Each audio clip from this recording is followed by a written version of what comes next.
Are Malaysian timber tycoons now destroying rainforests outside the country?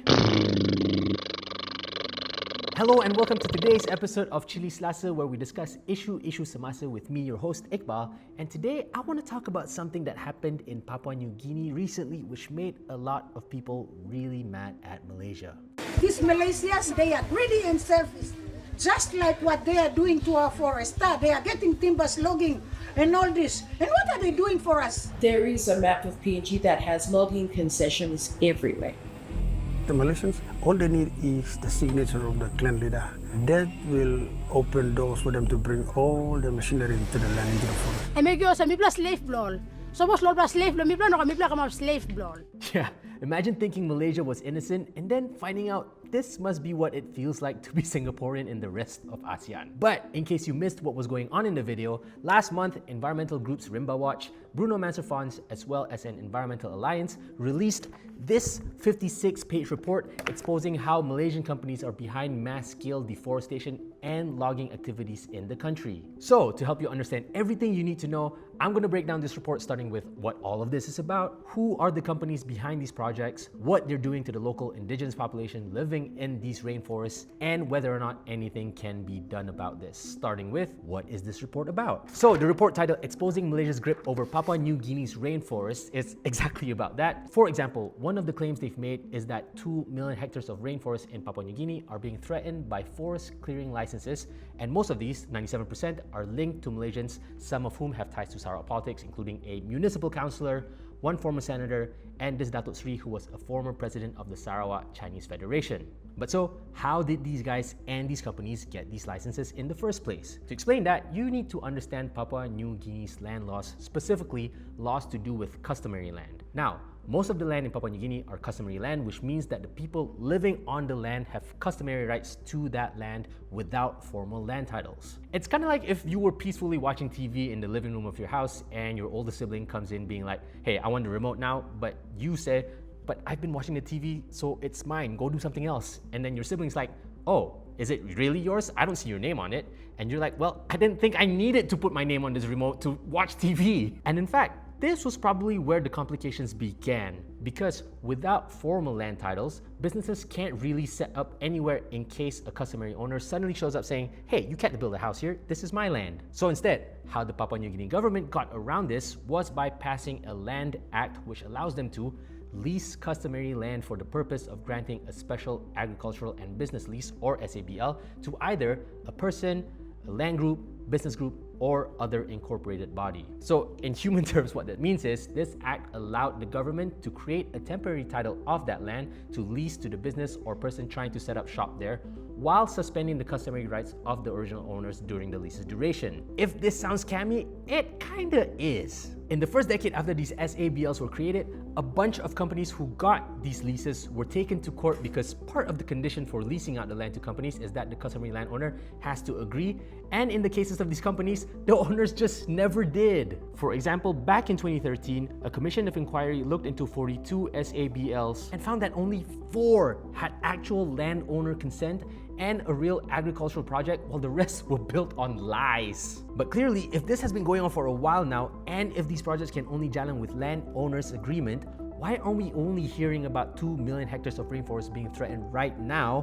Which leads us to, how are these customary landowners ending up signing over their lands? To explain that, check out this 2014 report from this local news channel about how a palm oil project was supposed to bring development opportunities to the locals. Kubuna is in the Kairuku Iri electorate, a place where government basic services such as health and education are minimum or none at all. The only engagement with the people has been through logging. However, the livelihood of the Kubuna people has remained the same. The new oil pump project will now see visible changes in infrastructure, job opportunity, and spin-off benefits. I wish to appeal to the landowners that oil palm is a crop that is able to bring development with it. Yeah, if a company showed up on my doorstep along with my governor and MP saying, hey, we know you have shit healthcare and education right now, but if you sign right here, we'll build the infrastructure and development to give you all of that, plus job opportunities so you can finally live a better life. And I'd be like, yeah, Sign me up! Specifically, the folks in the video were celebrating because the governor and the company developing the area said they would prioritize roads, schools, and health services, which had been lacking there for the past 15 years. And so now, the company in this video has the government's permission to start their palm oil plantation. They have the consent from the landowners to use their land, but now what they need is the license to clear the land of existing rainforests to make room for their project, which brings us to Forest Clearing Authorities, or FCAs. So while SABLs, as we mentioned earlier, are leases allowing companies to set up some sort of business or agricultural project on customary land, FCAs, on the other hand, are licenses for businesses to convert more than 50 hectares of native forest into another kind of land. Now note, an FCA is not supposed to be for logging or timber harvesting. PNG actually have a separate license called Forest Management Agreements, or FMAs, that are specifically meant for that if you want to cut down trees to collect logs. And FMAs have a bunch of rules tied to ensure that the logging is done sustainably, while on the other hand, FCAs allow companies to just chop everything and clear the land specifically for agricultural or development purposes. The problem is, since FCAs were added to the law in 2000, they have been abused and used as fronts for large-scale logging by companies that wanted an easy way to chop down trees without being tied down by the rules and regulations of FMAs. So for instance, some examples of abused NGOs found included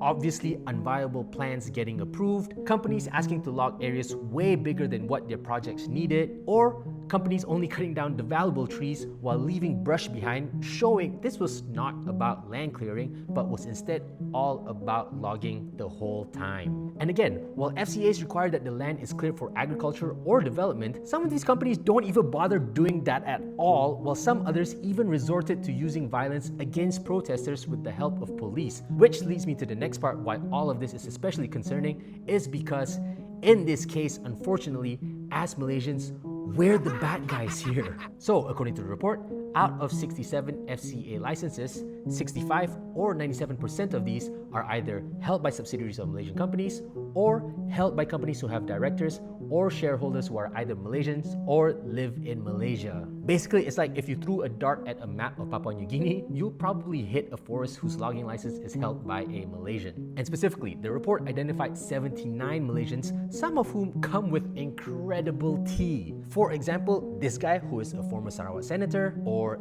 this guy who used to be president of the Sarawak Chinese Federation, and this person who is a municipal councillor in Sarawak and is still active in local politics. But besides those guys, there are also names like Chung Ching Ting, Ding Chong Ming, and a couple others who've all popped up in the Panama Papers, which, if you've forgotten, were leaked documents exposing a bunch of rich people who were hiding their money in offshore accounts to evade taxes. Then there's this other Datuk Sri guy who's currently under MACC investigation for a land corruption scandal in Sabah.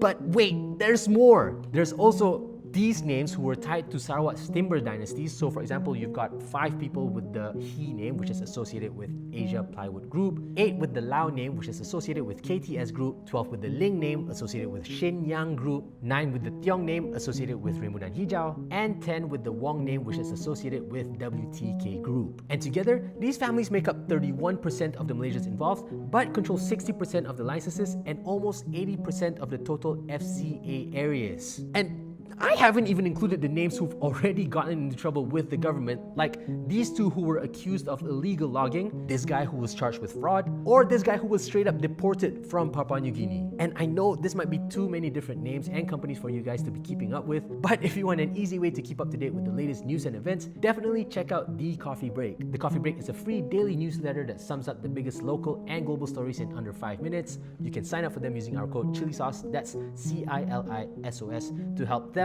and us keep more Malaysians informed. But back to our story.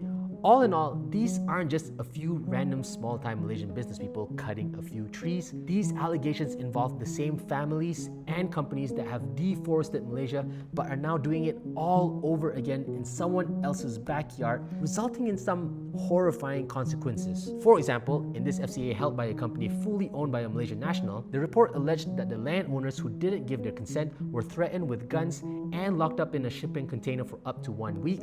And in fact, the company reportedly paid police officers to threaten the landowners, with one landowner mentioning that he had his teeth, jaw, and mouth broken by the cops over this. All of which brings us to the next part, which is what can be done. In fact, the report was pretty explicit about what should be done, among others, by the Malaysian government to fix all of this. One of this was to have the MACC open investigations into the Malaysian companies that were named in the report to see if there had been any sus shit with how they entered Papua New Guinea and whether they'd broken any of our own laws that apply abroad, such as the Anti-Money Laundering, Anti-Terrorism Financing, and Proceeds of Unlawful Activities Act. The report also called on the government to pass laws that would protect NGOs, activists, or even media organizations like ours from companies that would use threats of lawsuits to prevent all of us from calling them out. But besides the government, the report also made suggestions that Bank Negara and the Securities Commission should establish a financing blacklist for companies that have been found to violate Malaysia's National Action Plan on Business and Human Rights, so that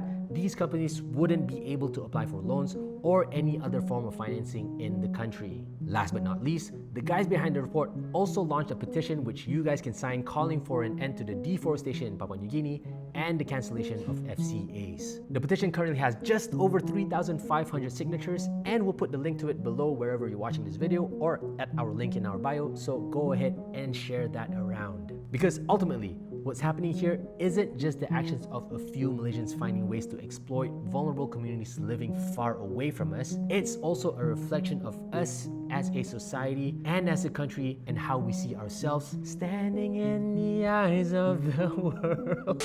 But in the meantime, that's all for today's show. If you've enjoyed this episode, drop us a comment telling us what you think. And as always, keep it on Chili Sauce for all current issues and more.